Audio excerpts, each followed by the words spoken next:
Bien, vamos a dar continuación a este estudio de la primera carta del apóstol San Juan. Vamos a estar dando el capítulo 3.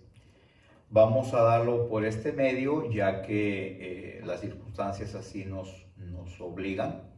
Se ha dado un decreto de que mantengamos una cuarentena, entonces más bien que no nos juntemos más de 10 personas, por lo tanto vamos a dar este estudio a través de este medio, esperando que siga siendo de bendición.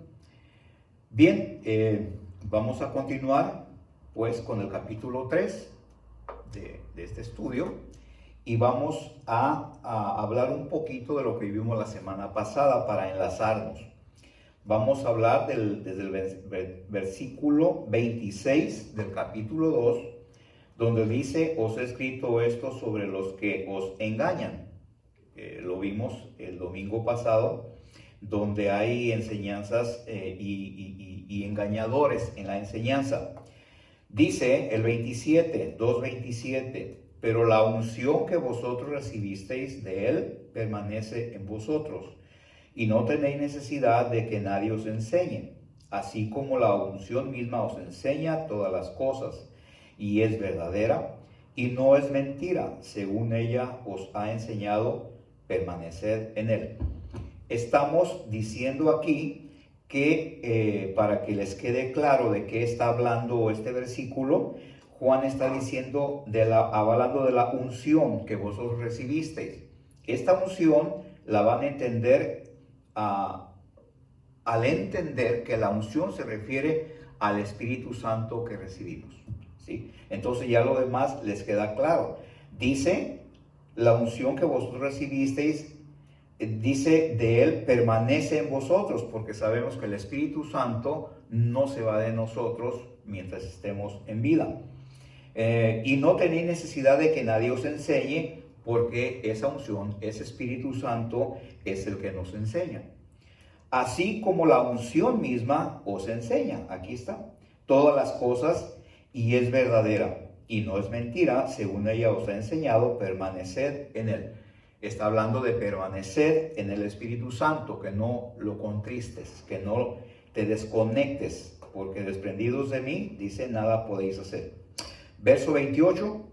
Dice, ahora, hijitos, permaneced en él. Sigue insistiendo el apóstol San Juan, de permanecer en el Espíritu, para que cuando se manifieste tengamos confianza, para que en su venida no nos alejemos de él avergonzados. Dice, permanecer en él, para que cuando él se manifieste, está hablando en esta palabra del arrebatamiento de la iglesia. Cuando él se manifieste, tengamos confianza para que en su venida no nos alejemos de él avergonzados. O sea, como excluidos de ser arrebatados, de irnos con él en el arrebatamiento. Y 29 y último dice, si sabéis que él es justo, sabed también que todo el que hace justicia es nacido de él. Bien. Hasta aquí vimos el domingo y nos enlazamos aquí para continuar con el capítulo 3 de la misma carta primera del apóstol San Juan. Dice el capítulo 3, versículo 1. Mirad cuál amor nos ha dado el Padre para que seamos llamados hijos de Dios. Por esto el mundo no nos conoce, porque no le conoció a él.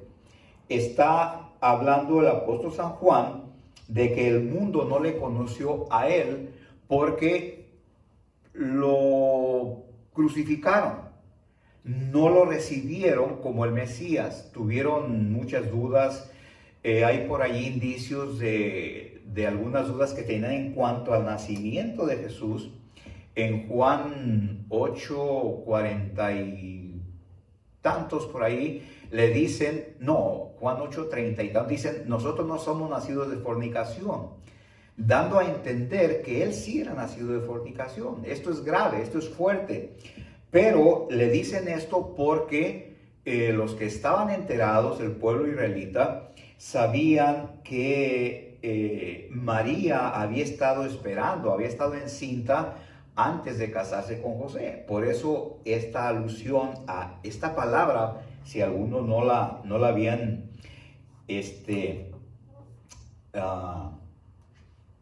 pues unido con este acontecimiento, de eso le están hablando a Jesús, reclamándole que él era nacido de fornicación, que ellos no. Y esto es muy grave. Entonces, pero dice, mirad cuál amor nos ha dado el Padre. O sea, el Padre nos ha dado un amor tremendo, grande e incomparable al llamarnos hijos de Dios. ¿Cuándo nos volvemos hijos de Dios? Cuando recibimos a Cristo en nuestro corazón. Entonces es un amor grandísimo y es un honor, una distinción grande el hacernos hermanos de Jesús, como la misma Biblia dice, y hacernos hijos de Dios. Él mismo nos llama hijos de Dios. Esto Juan nos ha estado hablando del gran amor de Dios. Juan siempre habla del amor de Dios. En su evangelio, en sus epístolas, siempre nos habla del amor de Dios. Era el discípulo amado, como les dije en la primera sesión que tuvimos al empezar este estudio. Dice el verso 2, amados, ahora somos hijos de Dios y aún no se ha manifestado lo que hemos de ser, pero sabemos que cuando Él se manifieste, seremos semejantes a Él, porque le veremos tal como Él es. ¿De qué está hablando Juan? Otra vez, dice que ahora somos hijos de Dios. Ahora, aluciendo a que una vez que recibimos a Cristo, ya somos hijos de Dios. Dice, y aún no se ha manifestado lo que hemos de ser, pero sabemos que cuando Él se manifieste, seremos semejantes a Él, porque le veremos tal como Él es. Está hablando Juan del arrebatamiento. Dice que somos hijos de Dios, pero que aún no se ha manifestado lo que hemos de ser. ¿Por qué? Porque esto se va a manifestar hasta que seamos arrebatados. Dice que entonces seremos semejantes a Él. Semejantes a Él. ¿A qué se refiere? Dice, y le veremos tal como Él es. Seremos tal como Él. Jesús tiene un cuerpo glorificado. Sabemos que en los evangelios Jesús, una vez que trascendió al cielo, luego se apareció a sus discípulos y atravesó paredes, estando ellos con la puerta cerrada. Les apareció a sus discípulos, en medio de ellos se puso, teniendo puertas cerradas, entonces atravesó muros y Él se puso en medio de ellos. Tiene entonces un cuerpo glorificado. Eso no lo hacía cuando estaba en vida. Dice que otra es que trascendía las grandes distancias. Desde el tercer cielo, en un instante, se presentaba aquí en la tierra. Es algo que no podemos definir. Esto se va a manifestar también en nosotros. Seremos semejantes a Él. Esto es muy importante. Dice, y le veremos tal como Él es. Quiero acompañar a este versículo lo que dice 1 Corintios 15. Si ustedes quieren ir a 1 Corintios 15, para que entendamos, demos sostenimiento a lo que estamos diciendo aquí. Dice 1 Corintios 15, 51 y 52. Dice, he aquí, hablando el apóstol San Pablo, dice, os digo un misterio. No todos dormiremos, pero todos seremos transformados. En un momento, en un abrir y cerrar de ojos, a la final trompeta, porque se tocará la trompeta y los muertos serán resucitados incorruptibles y nosotros seremos transformados. De esto está hablando el apóstol Juan, de este evento. Este evento tiene que ver con el arrebatamiento, igual a lo que Juan está haciendo alusión en este verso. Dice que en un abrir y cerrar de ojos, o sea que en un parpadeo seremos transformados. Sigue diciendo, porque se tocará la trompeta y dice, y los muertos serán resucitados incorruptibles, los muertos, los que ya murieron y los que murieron en Cristo van a ser resucitados, dice, van a resucitar incorruptibles, o sea, transformado su cuerpo, va a volver a ser formado, pero ya glorificado. Dice, y nosotros, o sea, los que no hemos muerto, cuando este evento suceda, vamos a estar vivos cuando esto acontezca y nosotros seremos transformados. Por eso dice arriba, en un instante, en un parpadeo, en un abrir y cerrar de ojos, seremos transformados.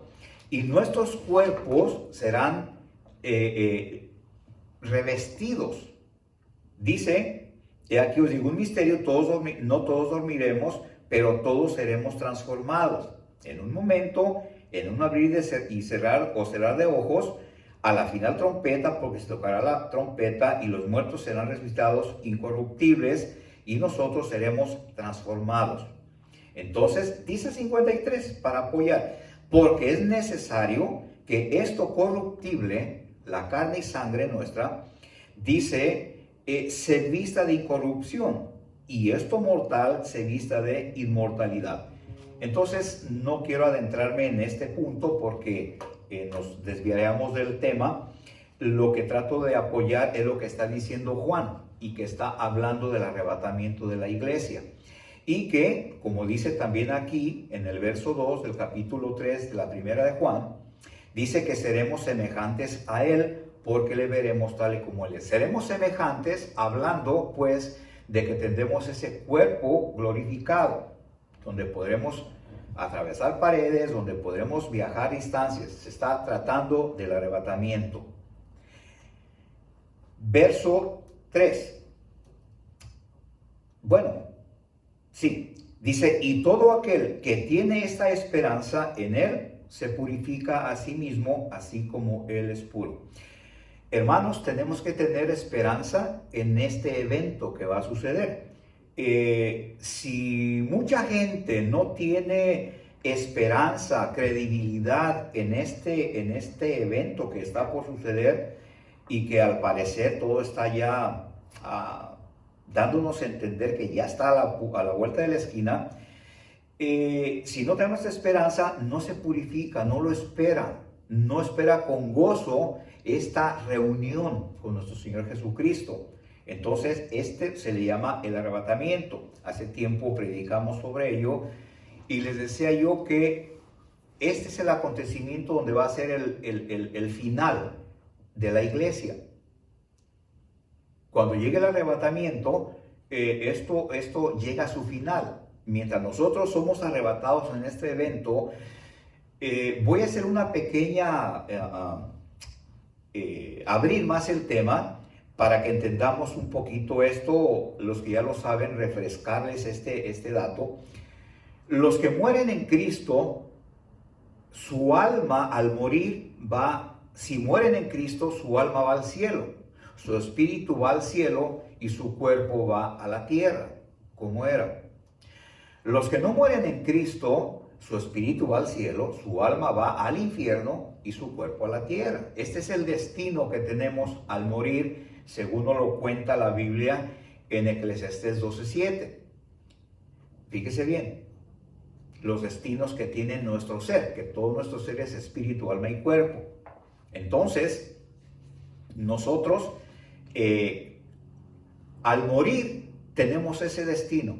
Cuando venga el arrebatamiento, fíjese bien, ¿dónde está nuestro cuerpo de los que somos salvos? En la tierra. ¿Dónde está, si morimos en Cristo, dónde está nuestro espíritu y nuestra alma? En el cielo. En el arrebatamiento dice la Biblia que los muertos en Cristo resucitarán primero, luego nosotros. ¿De qué se trata? Que los que murieron se levantan con un cuerpo glorificado. Y en ese cuerpo glorificado Cristo viene hasta las nubes, no pisa la tierra en el arrebatamiento. En su segunda venida es distinto, sí pisa la tierra y viene otra cosa. Cuando es el arrebatamiento, viene y a cada uno de los que resucitan le trae su espíritu y su alma para integrarlos a un cuerpo glorificado. Entonces otra vez va a ser todo su ser, su espíritu y su alma que fueron incorruptibles, pero luego se van a unir a un cuerpo ya glorificado. Eso es en la carta de Pablo a los tesalonicenses, pero aquí en lo que vimos en 1 Corintios está hablando de los que hemos quedado y cómo vamos a ser transformados. Es el mismo evento. Entonces, nosotros somos transformados porque no hemos muerto, nuestro cuerpo es transformado y todo nuestro espíritu y nuestra alma son transformados, son glorificados. Por eso son primero los muertos en Cristo, luego nosotros. Ese es el asunto que está tratando aquí Juan. Y les recuerdo esto para que vean cómo está este evento, cómo va a ser. Entonces, una vez que somos arrebatados, Cristo en las nubes nos trae el espíritu y el alma, los que ya murieron, y luego nos vamos con Él. Van a suceder entonces arriba las bodas del Cordero, mientras en la tierra inmediatamente de este acontecimiento comienza la tribulación. 3 años y medio de tribulación. Al terminar, donde el anticristo se manifiesta, hace grandes eventos, grandes milagros, unifica la paz, unifica religiones, los gobiernos, hace la paz en el Medio Oriente, levantan el templo en Jerusalén y los judíos creen que es el Cristo porque ellos siguen creyendo que Cristo no ha venido. Pero a los 3 años y medio, según dice la Biblia, se va a dar a conocer cuando hace la abominación desoladora. Y entonces los judíos, el mundo también va a saber que ese no es el Cristo, van a saber que es el anticristo y luego empieza la gran tribulación. 3 años y medio de tribulación, 3 años y medio de gran tribulación, donde es las 7 años. Es la semana de años, la semana número 70, de la cual habla el profeta Daniel. La semana número 70 es esa. Entonces, ahí a grandes rasgos va el asunto, cómo está el asunto. Entonces, nosotros, la iglesia, ya no está aquí. Desde que es el arrebatamiento, la iglesia se va. Y aquí empieza, según dice la misma Biblia, sufrimientos como nunca los ha habido y como nunca los habrá desde la fundación del mundo. Así que los que se quedan aquí antes de morir van a tener sufrimientos grandes y después, desgraciadamente, van al infierno. Bien, continuamos con nuestro estudio acá y dice pues el verso,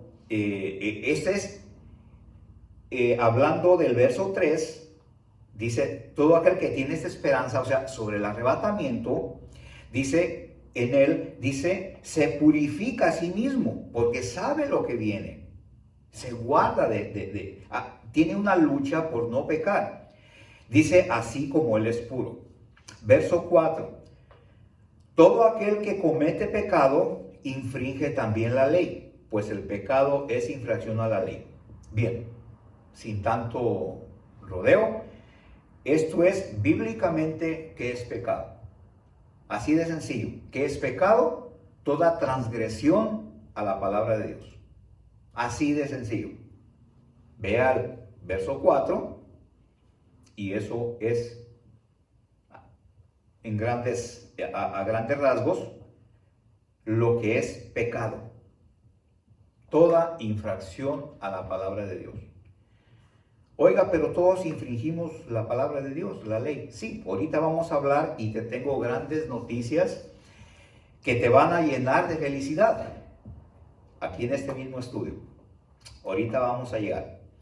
Dice el verso 5, y sabéis que Él apareció para quitar nuestros pecados, y no hay pecado en Él. Bueno, Él a eso vino, a quitar nuestros pecados. Él a eso fue a la cruz, y por eso se sacrificó en obediencia al Padre, para que tú y yo no tuviéramos que pagar esa deuda del pecado porque no la podíamos pagar. 6. Todo aquel que permanece en Él no peca. Todo aquel que peca no le ha visto ni le ha conocido. Otra vez. 6. Todo aquel que permanece en Él no peca. Todo aquel que peca no le ha visto ni le ha conocido. Vamos a tratar de desglosar este versículo. Todo aquel que permanece, entendamos la palabra, ¿qué es permanecer?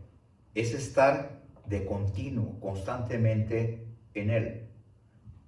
Todo aquel que permanece en Él no peca. Tú me dirás, pues ¿qué no todos pecamos? ¿Y no dice la misma Biblia que todos somos pecadores? Sí, vamos por eso a aclarar esto. Dice, todo aquel que peca no le ha visto ni le ha conocido. Bien, vamos a engancharnos con el 7. Hijitos, nadie os engañe, el que hace justicia es justo como Él es justo. El que practica el pecado, dice el 8, es del diablo. Porque el diablo peca desde el principio, para esto apareció el Hijo de Dios, para deshacer las obras del diablo. Vamos a detenernos un poquito aquí desde el 6. Dice otra vez, todo aquel que permanece en Él no peca.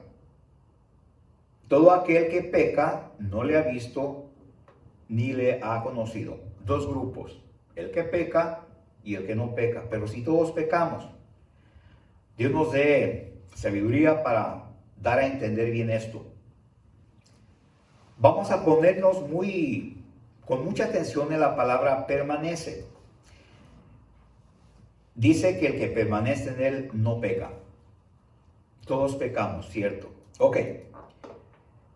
Nosotros somos pecadores por naturaleza. El pecado es un virus con el cual nacimos infectados desde que nacimos, del vientre de nuestra madre. Cuando nacemos muertos espiritualmente. Muchos ya saben esta doctrina, pero vamos a explicar esto. Cuando nacimos del vientre de nuestra madre, nacimos muertos espiritualmente. Vamos a apoyar este dicho con lo que dice Efesios 1.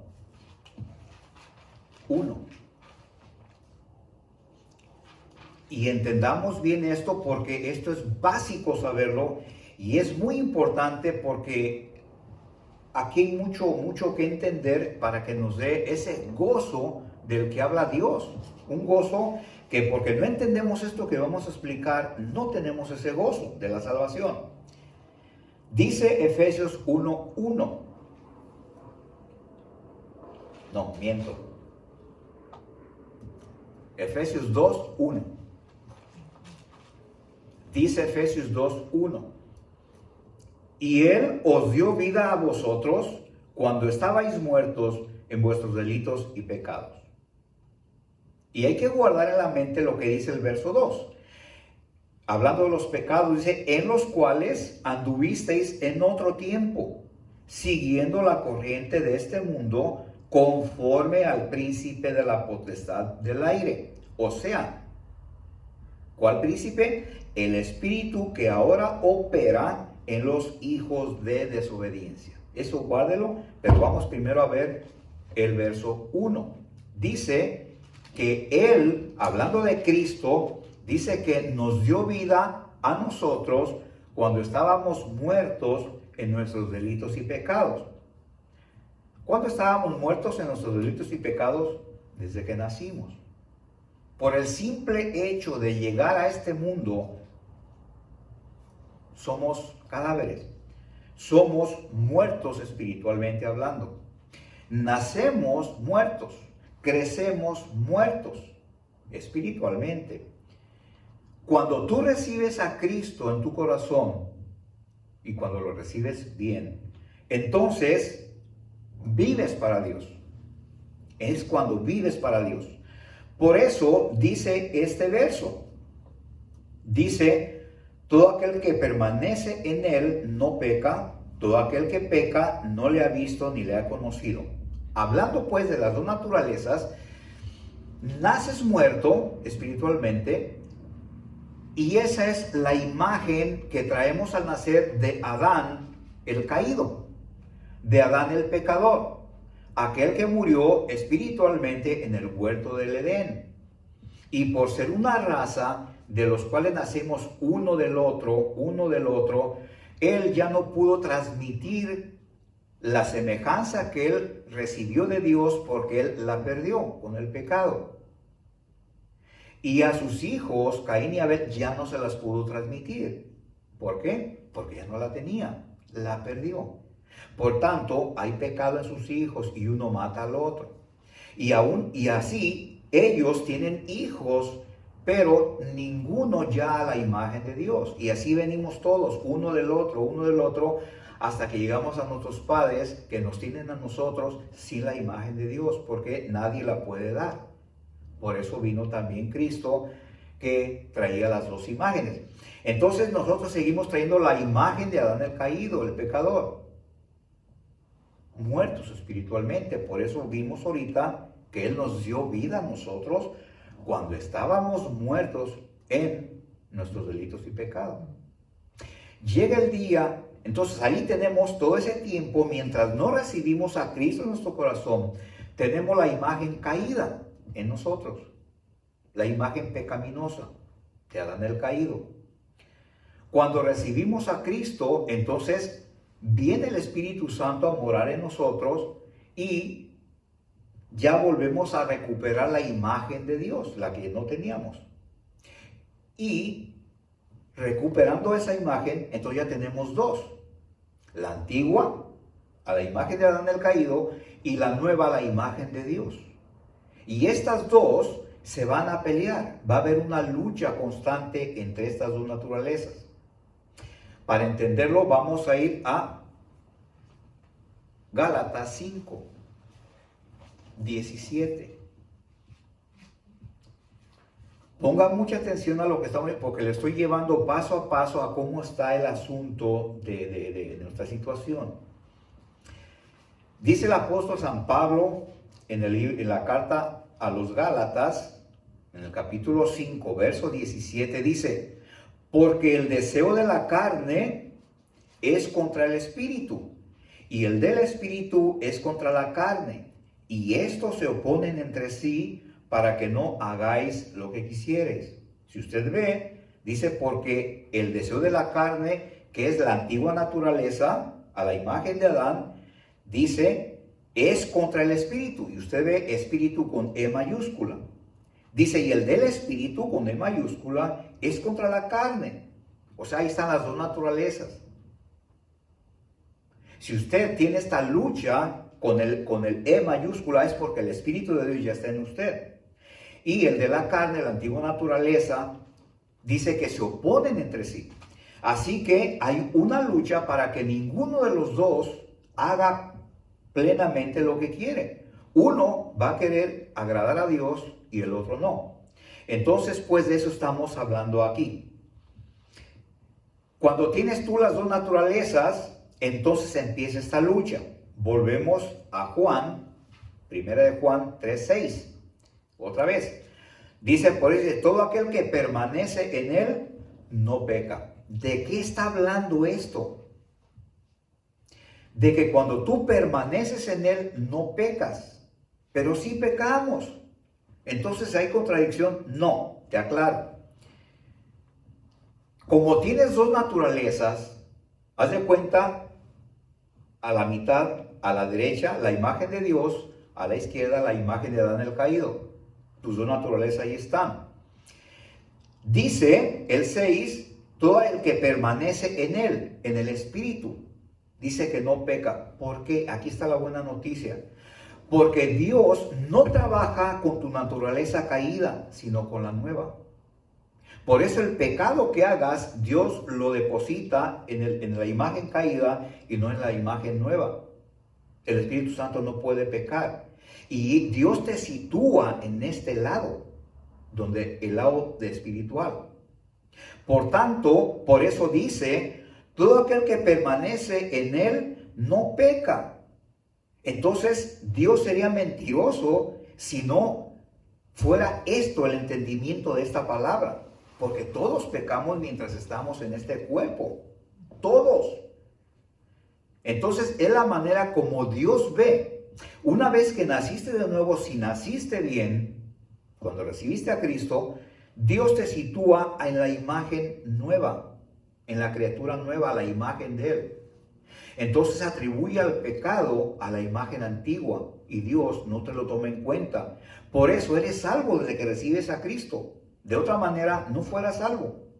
De esto habla el apóstol San Pablo en Romanos 7, donde él dice que hay dos naturalezas. Romanos 7:22, Romanos 7:23, dice que él está, que con la mente sirve a la ley de Dios, pero con la carne sirve, que tiene otra ley en sus miembros que lo lleva cautivo a la ley del pecado. Ahí está, las dos naturalezas.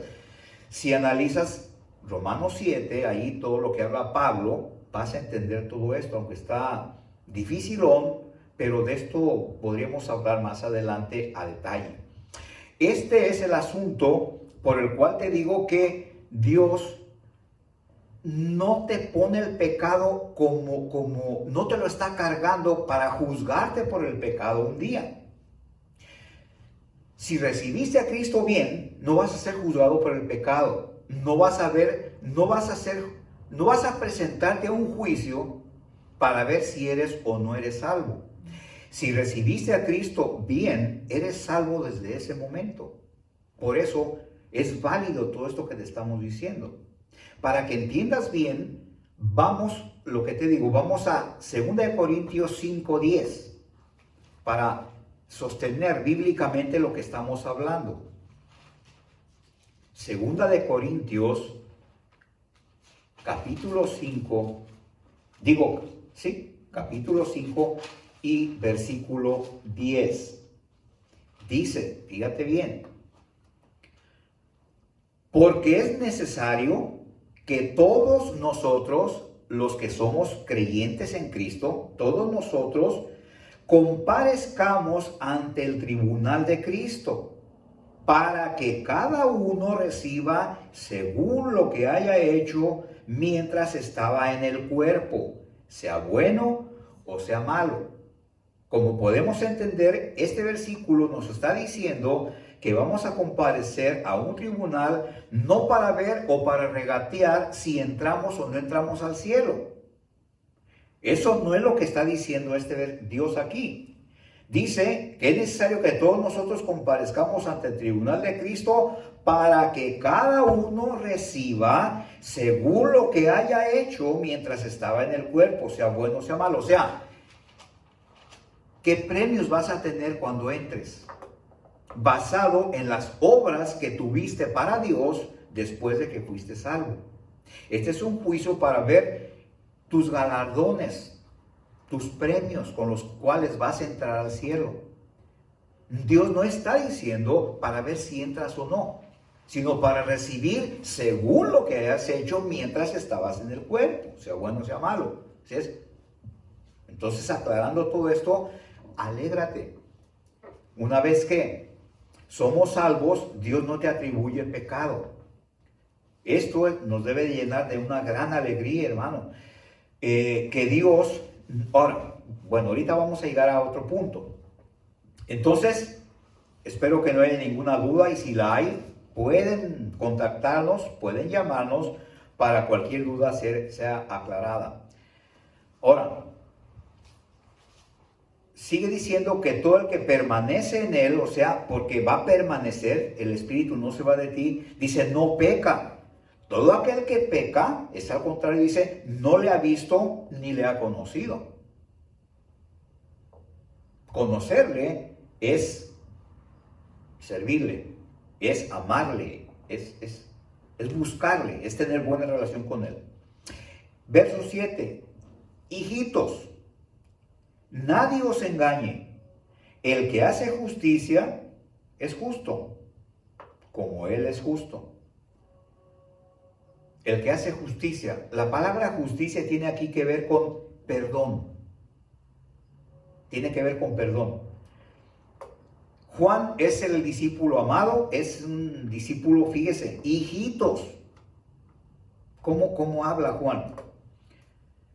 Juan nos enseña a que amemos a nuestro prójimo. Juan nos enseña mucho el amor de Dios. Dice que el Señor Jesús nos decía que en dos mandamientos se da cumplimiento a la ley y a los profetas. Amar a Dios y amar a tu prójimo. Y yo te digo, no puedes amar a nadie si no hay perdón en ti. No puedes amar a quien no perdonas.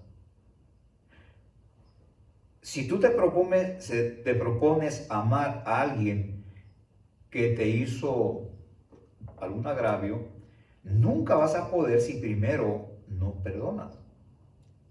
El perdón es como querer agarrar algo que está del otro lado de la pared, sí que haya una ventana. No puedo. Es un estorbo. Entonces de eso está hablando Juan. Hijitos, nadie os engañe. El que hace justicia es justo. Él es el justo. Jesús es el justo. Entonces debemos tener su enseñanza. Como Él es justo. 8. Ahorita vamos a hablar más de esto. 8. El que practica el pecado es del diablo. Tómala. Yo no estoy inventando nada. Dice la palabra de Dios, el que practica el pecado es del diablo. Porque el diablo peca desde el principio. Para esto apareció el Hijo de Dios, para deshacer las obras del diablo. Ahora, para esto apareció el Hijo de Dios, o sea, Cristo, para deshacer las obras del diablo. No lo vayamos a tomar con que el diablo anda haciendo sus trinquetes, sus marrullerías, y Cristo anda detrás de él desbaratando lo que anda haciendo el diablo. No, no se tome así, sino que dice,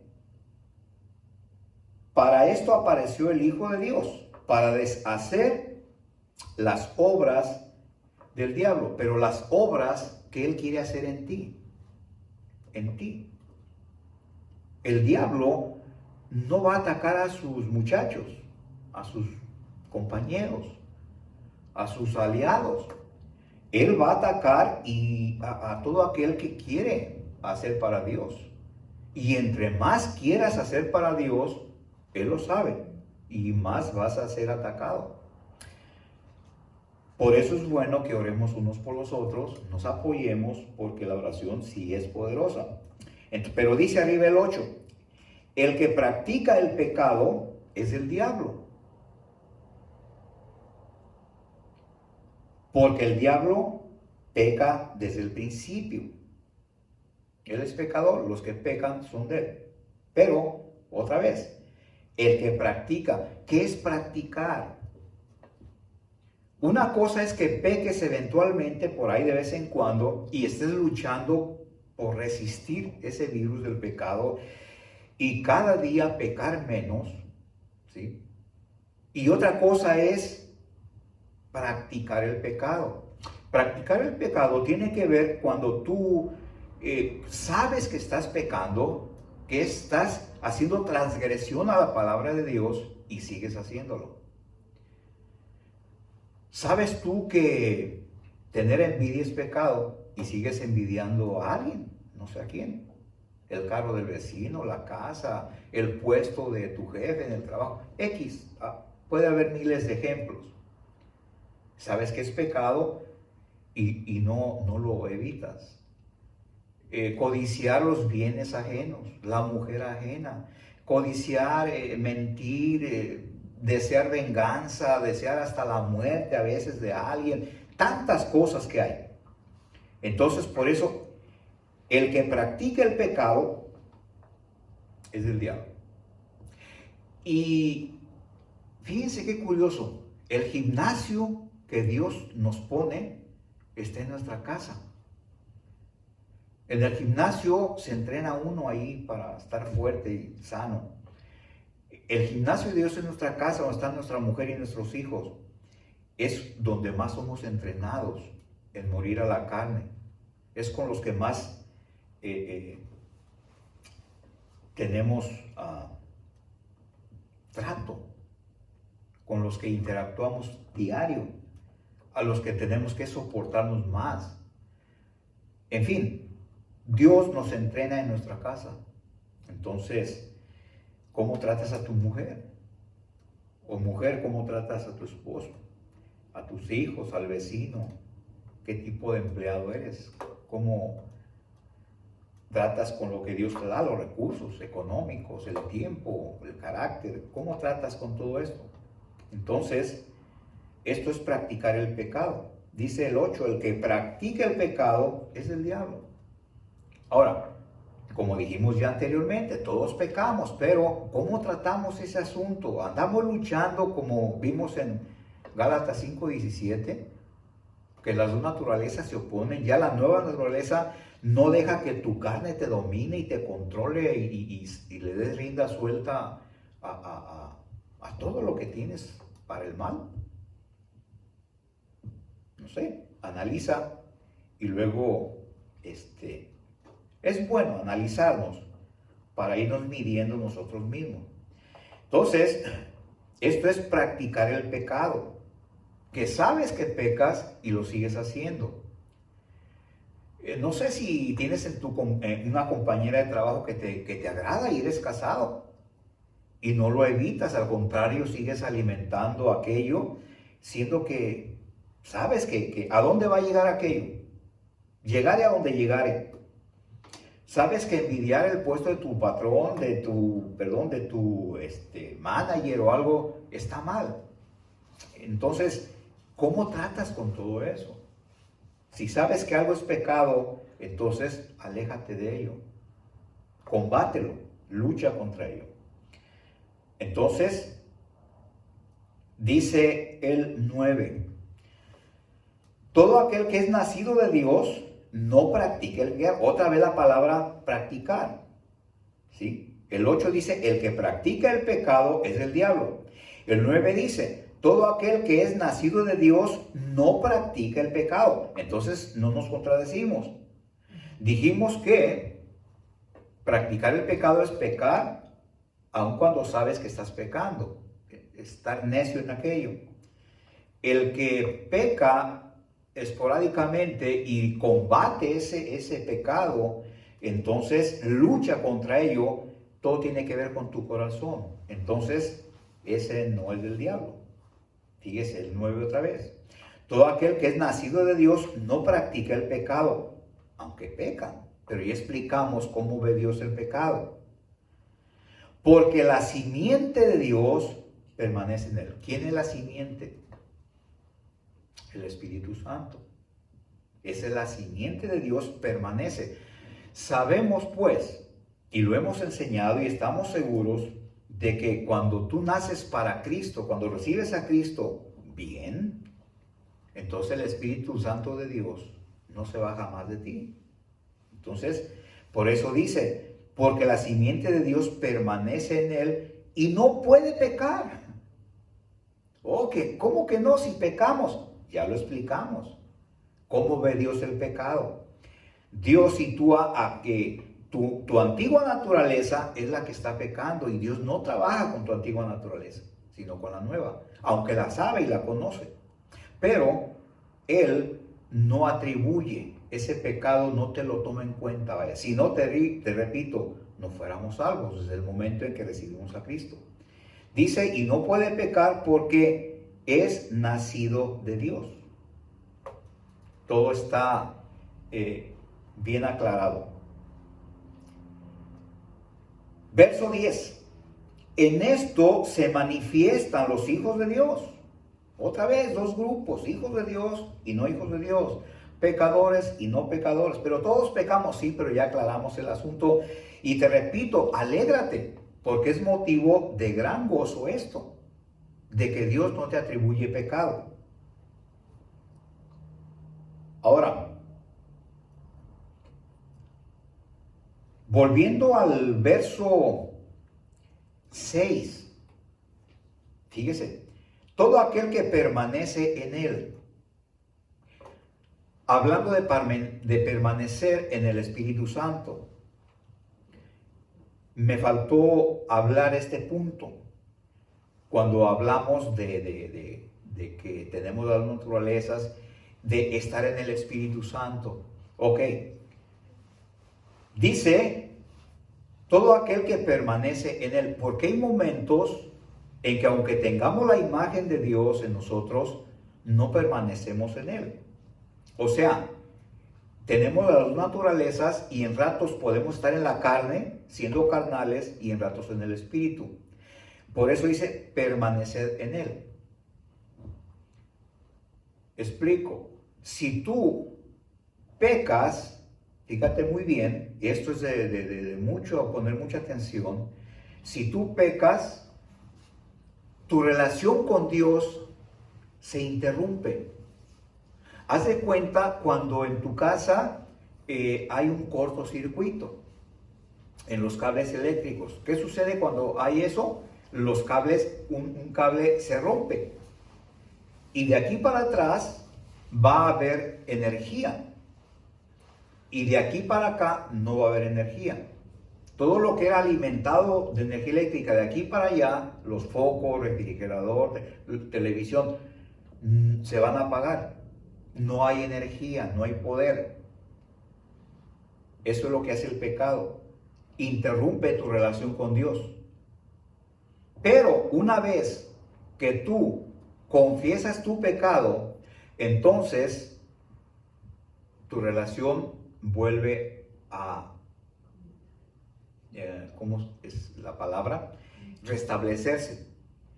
Es como si vuelvas a unir en el cortocircuito, vuelves a unir los dos cables otra vez y vuelve a haber energía. Entonces es allí cuando se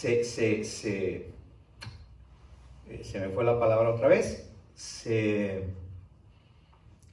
restablece otra vez la comunión con Dios. Ahora, el asunto es que cuando tú pecas, tú no confieses tu pecado, ¿sí? Porque confesar tu pecado es como decirle a Dios que no crees que Él ya murió por todos tus pecados. Él murió por todos. Ahora lo que Él dice es que cada que pecas, confieses tu pecado. Te da un tipo de tarea de estar pendiente de cuando pecas. O sea, cuando pecas, tú confiesas tu pecado, entonces eso hace que Dios lo perdone y restablece tu relación con Él. En la misma carta primera de Juan, podemos ver el verso en el capítulo 1, el verso 9. Vamos ahí.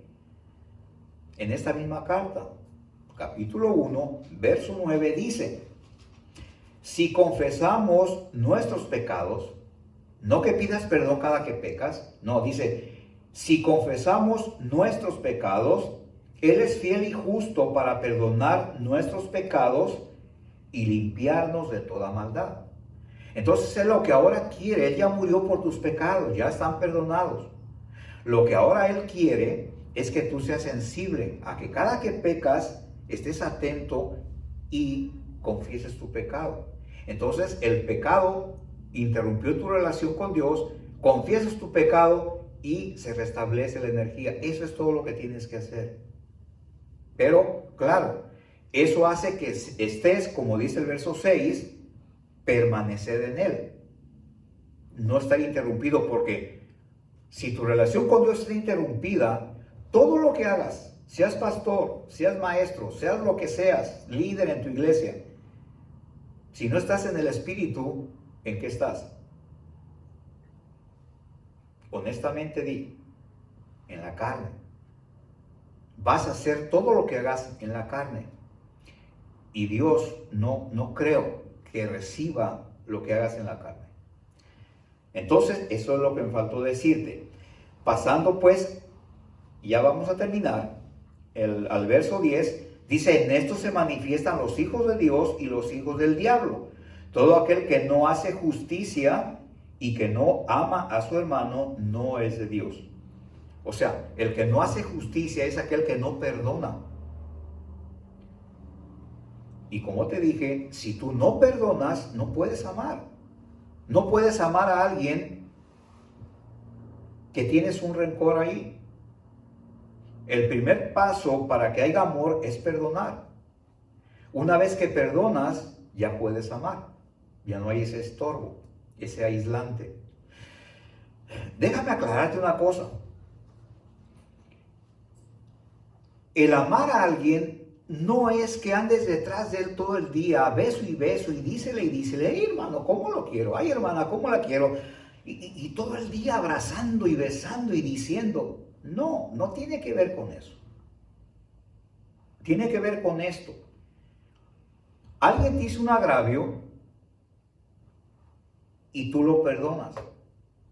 Y si tú lo perdonas, entonces puedes amarle. Pero amarle no quiere decir que andes ahí detrás de él y dísele, llámele. No, simplemente con que no sientas nada en contra de él. Por ejemplo, te hizo un agravio, lo recuerdas y ya no sientes nada. Y alguien te dice, oye, ¿quieres que le demos trancazos por ti? Y si tú dices, si le guarda rencor, tú dices, pues hácelos. Nomás que no sepa que yo demandé. No.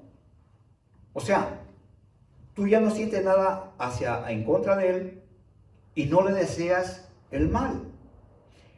Si alguien te dice, ¿qué deseas para él? ¿El bien o el mal? Y tú dices, no, yo deseo que le vaya bien. Eso basta. No tienes nada en contra de la persona. No deseas nada en su contra. Incluso puedes orar por él. Entonces, no es necesario que estés, como dijimos, a veces hasta falsamente manifestando un amor que a veces ni se siente. Simplemente no sientes nada en su contra, no deseas nada mal en su contra. Eso es parte del amor. Ahora, si puedes hacer más, está bien, qué bueno. Pero no desearle el mal a nadie, orar por él. Incluso tiene una necesidad y sales tú de tu casa y tienes ese problema con el vecino y tú ves que no arranca su carro y vecino, ¿cómo está? No arranca su carro. ¿Qué le pasa? No, pues yo no sé, la batería, no sé qué será, no quiere. Y tú, oiga, pues le paso corriente. No tengo cables, pues yo traigo, mire, y le ayudas ahí. Eso es amar. Aunque no le digas, ¿cómo lo quiero, vecino? Yo lo quiero mucho, aunque no le digas, Dios ve tu corazón. Entonces, 10. En esto se manifiestan los hijos de Dios y los hijos del diablo. Todo aquel que no hace justicia, o sea, no perdona, y que no ama a su hermano, no es de Dios. No puedes amar si tienes algo en contra, o sea, recuerdos negativos. Perdona primero. ¿Es fácil? No, yo no te digo que es fácil, pero sí podemos entrenarnos y tenemos que entrenarnos como hijos de Dios, porque ejemplo os he dado, dijo él. Entonces dice Pedro que sigamos sus pisadas. 11. Porque este es el mensaje que habéis oído desde el principio, que nos amemos unos a otros. Juan insiste, que nos amemos unos a otros. No como Caín, para terminar, que era del maligno. Vamos a hablar de este punto luego, que era del maligno y mató a su hermano. ¿Y por qué causa le mató? Porque sus obras eran malas y las de su hermano justas, o sea, las de su hermano eran pensamientos de perdonar, de no rencor, no venganza.